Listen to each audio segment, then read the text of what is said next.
guys, I'm back with a video suggestion. This one is called The Russian Sleep Experiment by IReadCreepyPastas. It's over 13 minutes long. So we're gonna get into a few longer videos, like 10 plus, in the next few videos. So yeah, I don't know what to really expect here. But yeah, I feel like all sleep experiments are kind of like cool, but this is like a scary one, I'm pretty sure. So like creepypasta, so I assume it's gonna be kind of entertaining, hopefully. Wasn't sure what to really think of it, but I guess let's go, guys. And this is like the earliest that I've recorded videos in a while. It's not even noon yet, and normally I'm not up until like 2 or 3 p.m. So it's like this is like really weird for me. So, In the late 1940s, a group of Russian researchers discovered an experimental gas-based stimulant which could eradicate the need for sleep in humans. 5 test subjects were chosen to test the gas, all deemed enemies of the state. They were kept in a sealed environment to carefully monitor their oxygen intake, as the gas was toxic in high concentrations. This was before closed-circuit cameras, so their only means of monitoring the subjects were microphones and a few thick glass portholes into the chamber. The chamber was stocked with books, cots to sleep on, running water, a toilet, and enough dried food to last all 5 for over a month. Everything was fine for the first 5 days. The subjects hardly complained, having been promised, falsely, that they would be freed if they did not sleep for 30 days. Their conversations and activities were monitored closely, and it was noted that they continued to talk about increasingly traumatic incidents in their past life, and the general tone of their conversations took on a darker aspect after the 4-day mark. After 5 days, they started to complain about the circumstances and events that led them to where they were, and started to demonstrate signs of paranoia. They stopped talking to one another, and began alternately whispering to the microphones and portholes. Oddly, they seemed to think they could win the trust of their researchers by turning over their fellow comrades. At first, the researchers suspected that this was an effect of the gas itself. After 9 days, the first of them started screaming. He ran the length of the chamber, repeatedly yelling at the top of his lungs for 3 hours straight. After he tore his vocal cords, he still continued attempting to scream, but was only able to produce occasional squeaks. The most surprising thing about this behavior is how the other captives reacted to it, or didn't react to it. They continued whispering into the microphones until the second of the captives started to scream. The 3 non-screaming captives took books apart, smearing page after page with their own feces and pasted them over the glass portholes. The screaming promptly stopped, and so did the whispering in the microphones. After 3 more days passed, the researchers checked the microphones hourly to make sure they weren't working, as they thought it impossible that no sound could be coming from the chamber. The oxygen consumption in the chamber indicated that all 5 must still be alive. In fact, it was the amount of oxygen 5 people would consume at a very heavy level of strenuous exercise. On the morning of the 14th day, the researchers did something they said they would not do. They used the intercom inside the chamber, hoping to provoke a response from the captives. They announced, "We are opening the chamber to test the microphones. Step away from the door and lie flat on the floor, or you will be shot. Compliance will earn one of you your immediate freedom." To their surprise, they heard one single phrase in a calm voice respond, "We no longer wish to be freed." Debate broke out among the researchers and the government officials funding the experiment. Unable to provoke any other response using the intercom, it was finally decided to open the chamber at midnight on the 15th day. That's creepy. That night, the chamber was flushed of the gas and filled with fresh air. Immediately, voices from the microphones began to object. 3 different subjects began begging, as if pleading for the life of loved ones, to turn the gas back on. The chamber was opened and soldiers sent in to retrieve the test subjects. They began to scream louder than ever, and so did the soldiers when they saw what was inside the chamber. 4 of the 5 subjects were still alive, although no one can rightly call the state that any of them were in living. The food rations for the past 5 days had not been so much as touched. There were chunks of rotting flesh from the dead subject's thighs and chest stuffed into the drain in the center of the chamber, which allowed 4 inches of red liquid to accumulate on the floor. Ew. Precisely how much of the liquid that was actually blood was never determined. All 4 surviving test subjects also had large portions of muscle and skin torn away from their bodies. The exposed bone on their fingertips indicated that the wounds were inflicted by hand, not with teeth as the researchers initially thought.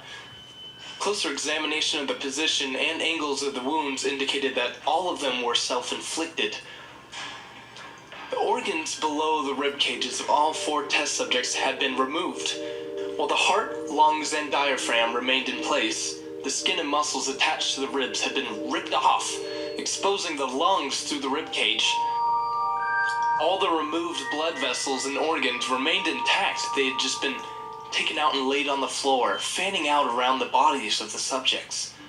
The digestive tract of all 4 could be seen working, digesting what was apparently their own flesh, which they had been eating for many days. Most of the soldiers were Russian operatives, but still, many refused to return to that chamber in order to remove the test subjects. The subjects continued to scream to be left alone in the chamber and alternately begged and demanded that the gas be turned back on, lest they fall asleep. To everyone's surprise, the test subjects put up a fierce fight in the process of being removed from the chamber. One of the Russian soldiers died from having his throat ripped out. Another, gravely injured by having his testicles ripped off and an artery in his leg severed by one of the subject's teeth. 5 more soldiers lost their lives, if you count ones that committed suicide. Wow. In the struggle, one of the 4 living subjects had his spleen ruptured and was bleeding out quickly. The medical staff attempted to sedate him, but this proved impossible. He was injected with more than 10 times the normal human dose of morphine, and still fought like a cornered animal, breaking the arm of one doctor. His heart continued beating for a full 2 minutes after he ran out of blood. Even after his heart stopped, he continued to scream and flail for another 3 minutes, struggling to attack anyone in reach and just repeating the word, more, over and over, weaker and weaker, until he finally fell silent. The surviving 3 test subjects were heavily restrained and moved to the medical facility, the 2 with intact vocal cords continuously begging for the gas, demanding to be kept awake.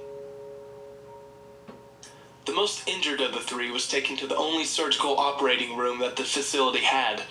In the process of preparing the subject to have his organs placed back in his body, it was found that he was effectively immune to the sedative they had given him. He fought furiously against his restraints when the anesthetic gas was brought out to put him to sleep. He managed to tear most of the way through a 4-inch wide leather strap on a wrist.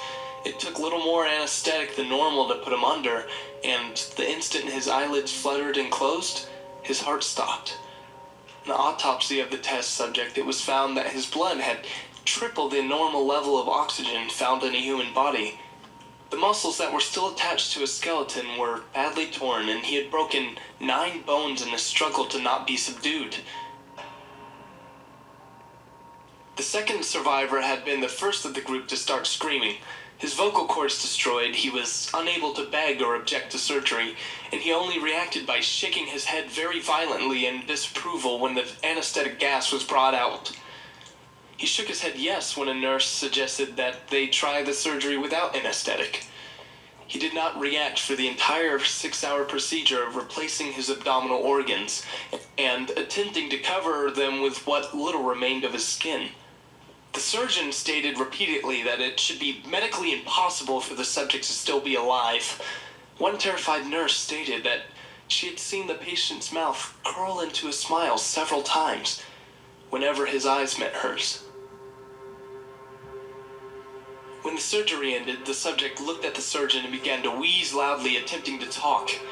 Assuming this must be something of importance, the surgeon had a pen and pad fetched so he could write out his message. It was simple. Keep cutting. The other 2 test subjects were given the same surgery, both without anesthetic. The surgeon found it almost impossible to perform the operation while the patients laughed continuously. Once paralyzed, the subjects could only follow the attending researchers with their eyes. The paralytic cleared their system in an abnormally short period of time, and they were soon trying to escape their bonds. The moment they could speak, they were asking for the gas. The researchers tried asking why. Why had they injured themselves? Why had they ripped out their own organs? Why did they want the gas? Only one response was given. I must remain awake. All 3 subjects' restraints were reinforced, and they were placed back into the chamber awaiting determination as to what should be done with them.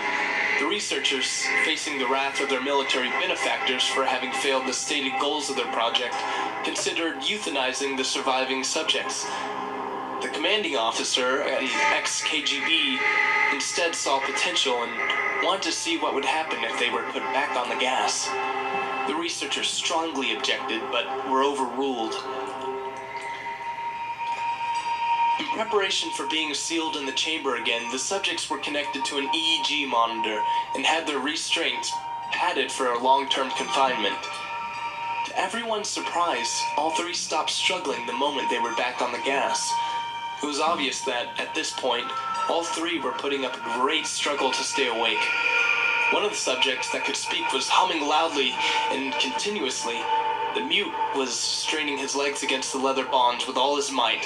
First left, then right, then left again, just to have something to focus on. The remaining subject was holding his head off his pillow and blinking rapidly. Having been the first to be wired for EEG, most of the researchers were monitoring his brainwaves in surprise. Oh my God. They were normal, but most of the time, he just flatlined. It looked as if he was repeatedly suffering brain death before returning to normal again. As they focused on the paper scrolling out of the brainwave monitor, only one nurse saw his eyes slip shut at the same moment his head hit the pillow. His brainwaves immediately changed to that of deep sleep, then flatlined for the last time as his heart simultaneously stopped.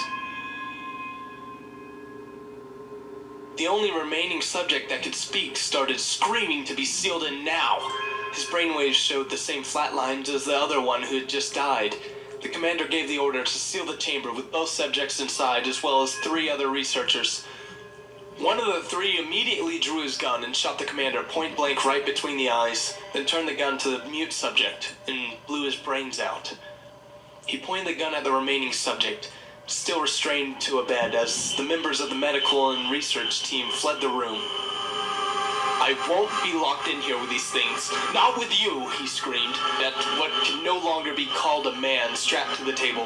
What are you, he demanded. I must know. I must know. What are you?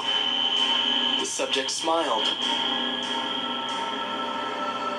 Have you forgotten so easily? The subject asked. We are you. We are the madness that lurks within you all, begging to be freed at every moment in your deepest animal mind. We are what you hide from your beds every night. We are what you sedate into silence when you go to the nocturnal heaven where we cannot tread. The researcher paused, then aimed at the subject's exposed heart and fired. The EEG flatlined as the subject weakly choked out. So nearly free.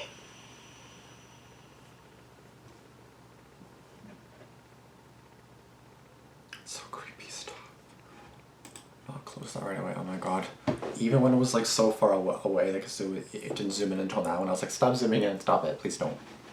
Okay, what the hell was that? Like, what the actual hell was that?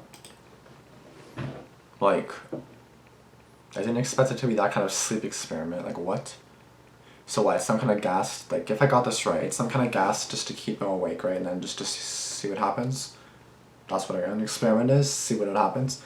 So obviously the gas is some kind of like crazy ass, I don't know what the hell the Russians made of that gas, but they probably made something freaking, I don't know what the hell they made, I don't know what the hell was in that gas, but if they started eating themselves, obviously it wasn't anything good for them. Like, I don't know how the hell they came up with that at all. Like, what even made them want to do that? I have no idea. Like, I don't even know what to say to that. All I gotta say to that is, what kind of experiment was that? Why did they start eating each other? Or or oneself? Why did they start eating oneself, if that makes sense? I don't get it. I don't know why they just started randomly doing that and screaming to be put back on the gas. It's as if they wanted it. Like, obviously they wanted it, but like, why? It's like once they went on it, they didn't want to stop. So that just makes me question what the hell was in the gas just to make them feel that way, you know what I mean? That's just creepy. That's so damn creepy, wow. Asking me if this video though, please be sure to subscribe if you're new. Please be sure to comment down below any suggestions you may have.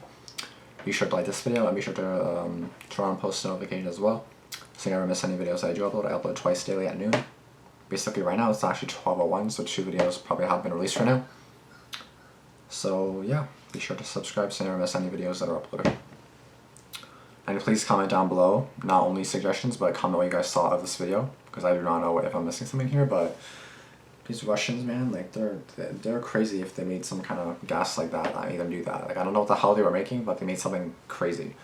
And then all 5 subjects had to die too, and then it was like a 30-day experiment, and they didn't even live for like a few days. Like a week or so, not even, like what? And it's just so weird how like the first 5 days it was normal. And then I just kind of went to like totally utter chaos and eating each other and Jesus, it's so weird. Alright, and the fact that they did not want to be on the anesthetic is like, what? What? Like, that just makes you shook, like shook beyond belief that actually happened. I really hope it's fake, that's insane, but anyway, that's gonna be it. I'll see you guys in the next one. Thanks for watching, peace out.